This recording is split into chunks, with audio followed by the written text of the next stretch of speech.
வணக்கம் டாக்டர் எஜாவட்டிக்கு வரவேற்கின்றேன். 2021 ஒரு நபர் அல்சருக்காக ட்ரீட்மெண்ட்டுக்கு வராங்க. ஒரு 2 மாதம் தொடர்ச்சியாக ட்ரீட்மெண்ட் போகுது. அதுக்கப்புறம் இடையில கேப் விட்டுட்டு மீண்டும் 2022 கடைசீட்லையும் 2023 மார்ச் மாதம் அந்த மாதிரி ஒரு 21 to 23 ஆன் அண்ட் ஆஃபாக ஒரு 5 to 6 months ப்ராப்பர் ட்ரீட்மெண்ட் போய் ட்ரீட்மெண்ட்டே நிறுத்தியாச்சு. இந்த அல்சர்லாம் இப்போ பெயின் இல்லை, எதுக்கழிப்பு அப்போ அந்த பிரச்சனைலாம் இல்லைன்னு போயிட்டாங்க. அந்த 2023 ட்ரீட்மெண்ட்டை நிறுத்தின அந்த நபர் நேற்று மீண்டும் கன்சல்ட் பண்ணுறாங்க. என்னாச்சு அப்படின்னு கேட்டால், இவ்வளோ நாள் இல்லாதது கிட்டத்தட்ட 3 வருஷமாக எந்த பிரச்சனையும் இல்லை ட்ரீட்மெண்ட்டுக்கு அப்புறம். இப்போ ஒரு வாரமாக அதீதமான அப்டாமன் பெயின் இந்த இடத்துல, இந்த நெஞ்சுக்குழி முடிகிற இந்த இடம், இந்த நெஞ்சுக்குழின்னு சொல்கிறோம், இந்த நெஞ்சு எலும்பு முடிகிற இந்த இடத்துல சிவியராக பெயின் இருக்குது, பேர்னிங் இருக்குது, ப்ளோட்டிங், வயிறு எப்போ பாரு கனமாக உப்பசமாகவே இருந்துகிட்ருக்கு, நிறைய ஏப்பம் வந்துகிட்டே இருக்குது. ஏன் அல்சர் க்யூர் ஆகி திரும்ப வருமா, அதுவும் 3 years நல்லா இருந்துட்டு மீண்டும் வருமா அப்படின்னு கேட்டால், இந்த மாதிரி என்ன பண்ணியிருக்காங்க அப்படின்னா, கோல்டு இருக்குது, சைனஸ் இருக்குதுன்னு சொல்லி இஞ்சி டீ தொடர்ச்சியாக எடுத்திருக்காங்க. இஞ்சி டீ தொடர்ச்சியாக எடுத்ததுனால இப்போது அல்சர் க்யூர் ஆனது மீண்டும் வர ஆரம்பிச்சிருக்குது. மீண்டும் அதோட அந்த ஹைப்பர் ஆசிடிக் சிம்டம்ஸ் எல்லாமே தெரிய ஆரம்பிக்குது. இப்போ உங்களுக்கு ஒரு கேள்வி இருக்கலாம், க்யூர் ஆன அல்சர் மீண்டும் வருமா அப்படிங்கிறது. ரெண்டாவது, இந்த மாதிரி இஞ்சி டீ குடித்தா கூட வருமா அப்படின்னு. 2 கேள்விக்குமான பதில் தான் இந்த பதிவில். நம்பர் 1, அல்சர் க்யூர் ஆனாலும் முழுமையாக நான் ட்ரீட்மெண்ட்டை நிறுத்திட்டு நீங்கள் ரொம்ப மாதம் ரொம்ப வருஷம் நீங்கள் நல்லா கூட இருந்திருக்கலாம். ஆனால் திரும்ப உள்ள அதை ஹர்ட் பண்ணுற மாதிரி, இறப்பையினுடைய உள் சுவர்களை அதுக்கு தீங்கு செய்கிற மாதிரி நம்ம ஏதாவது ஒரு ஆக்டிவிட்டி பண்ணோம், உட்கொள்கிற உணவு, குடிக்கிற பானங்கள் ஏதாவது போய் அதை ட்ரிகர் பண்ணதுன்னா கட்டாயம் மீண்டும் வரும். ஏன்னா இறப்பைக்குள்ளே ஏதோ இரும்பு கிடையாது. நான் எல்லார்கிட்டையும் சொல்கிறது தான், சார் திரும்ப வருமா, சரியாயிட்ட வருமா அப்படின்னு கேட்பாங்க. வரும்.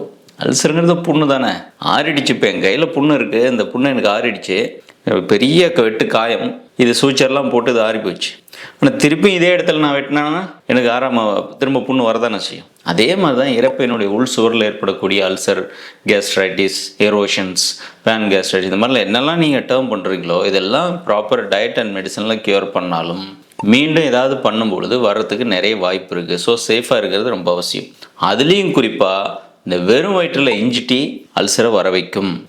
வெறும் வயிற்றில் லெமன் டீ அல்சரை வர வைக்கும். புதுசாக அல்சர் வரும், அல்லது க்யூர் ஆனவங்களுக்கு மீண்டும் அல்சர் வரும், அல்லது அல்சர் இருக்கிறவங்க குடிச்சிங்கன்னா இன்னும் சிவியர் ஆகும்.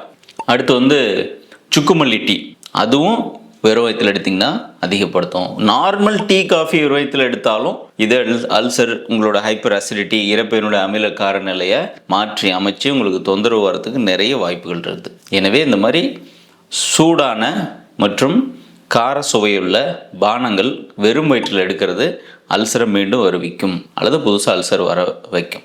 தயவு செஞ்சு இந்த மாதிரி அல்சர் நீங்கள் க்யூர் ஆகி போயிட்டீங்க அப்படின்னா முடிஞ்ச அளவுக்கு இரைப்பை நலன் பேணி பாதுகாப்பது ரொம்ப அவசியம். காலை வெறும் வயிற்றில் வெறும் வார்ம் வாட்டர், நேரடியாக தண்ணி அல்லது லேசான வெந்நீர் காலையில் குடிக்கலாம். காலை கடன்கள் முடிச்சுட்டு சீக்கிரமாக காலை உணவு எடுத்துக்கலாம். உணவெல்லாம் எடுத்துகிட்டு வயிற்றில் கொஞ்சம் ஆகாரம் இருக்கும் பொழுது தேவைப்பட்டுச்சுன்னா நீங்கள் நினைக்கிற உங்கள் ரெமெடி, ஹோம் ரெமெடி மாதிரி நீங்கள் ஏதாவது இஞ்சி டீ, சுக்கு டீ குடிக்கிறீங்கன்னா ரொம்ப கம்மி அளவு குடிச்சிக்கணும். அது ரொம்ப முக்கியம். இன்னும் அழுத்தமாக சொல்லணும் அப்படின்னா, ஏற்கனவே உங்களுக்கு அல்சரோ அல்லது ஐபிஎஸோ கொலைட்டிஸ் ஏதாவது ஒன்று இருந்து இப்போ கொஞ்சம் பெட்டராக இருக்குது, ட்ரீட்மெண்ட்டுக்கு அப்புறம் நான் கொஞ்சம் நல்லா இருக்கிறேன் அப்படின்னு நினச்சிங்க அப்படின்னா, நீங்கள் முடிஞ்ச அளவுக்கு இந்த மாதிரி இஞ்சி, லெமன் டீ, சுக்கு டீ, க்ரீன் டீ, காஃபி வகைகள் இதை குடிக்காமலே இருக்கிறது நல்லது. ஹோம் ரெமெடின்னு சொல்லி ஒரு 2 நாள் பிடிச்ச சளிக்காக 2 வருஷமாக நல்லா இருந்த அல்சரை அந்த 2 நாள் சளிக்காக பண்ண ஒரு ஹோம் ரெமெடி மீண்டும் வர வச்சிருது. ஆனால் முடிஞ்ச அளவுக்கு உங்களுக்கு ஏற்கனவே எண்டோஸ்கோப் அதெல்லாம் போடுற அளவுக்கு நான் ஒரு 4-5 மாதம் ட்ரீட்மெண்ட் எடுக்கிற அளவுக்கு என் உடம்பு இருந்திருக்கு. இப்படி இப்போ நான் ரெக்கவர் ஆகிருக்கிறேன், அல்லது ஃபுல்லாக க்யூர் ஆகணுனாலும் எனக்கு இப்போதைக்கு பெட்டராக இருக்குது அப்படின்னா இந்த மாதிரி ஹோம் ரெமெடி எதுவும் பண்ணிக்க வேண்டாம். குறிப்பாக அந்த சளி காய்ச்சலுக்காக கொடுக்குற கபசுர குடிநீர், நிலவேம்பு குடி, இந்த மாதிரி கஷாய வகைகளுமே நீங்கள் அனாவசியமாக எடுக்கிறத தவிர்க்கணும். ரொம்ப அத்தியாவசியம் எடுத்தே ஆகணும் அப்படின்னா சாப்பாட்டுக்கு அப்புறம் கம்மி குவான்டிட்டி, குறைந்தபட்ச நாட்கள் மட்டும் எடுத்துகிட்டு நிறுத்துறது நல்லது. கட்டாயம் இதை ஃபாலோ பண்ணுங்கள். ஸோ இந்த ஸ்டெப்ஸை கரெக்டாக ஃபாலோ பண்ணுங்கள். இதை தவிர்க்கிறது ரொம்ப நல்லது. ஸோ அல்சர்னால் கஷ்டப்பட்டு அல்லது க்யூரான உங்களோட ஃப்ரெண்ட்ஸ் அண்ட் ஃபேமிலிஸ்க்கு இந்த வீடியோ ஷேர் பண்ணுங்கள். நீங்கள் இதை ஃபாலோ பண்ணுங்கள். டாக்டர் எஜாவட்டியில் ஏற்கனவே இரைப்பை நலன் தொடர்பாக 100க்கும் மேற்பட்ட வீடியோக்கள் இருக்குது, போய் பாருங்கள். நம்மளுடைய இரைப்பை நலன் தான் நம்மளுடைய மொத்த உடல் ஆரோக்கியம் அப்படிங்கிறது மறந்துடாதீங்க. அடுத்த வீடியோவில் சந்திக்கலாம். நன்றி, வணக்கம்.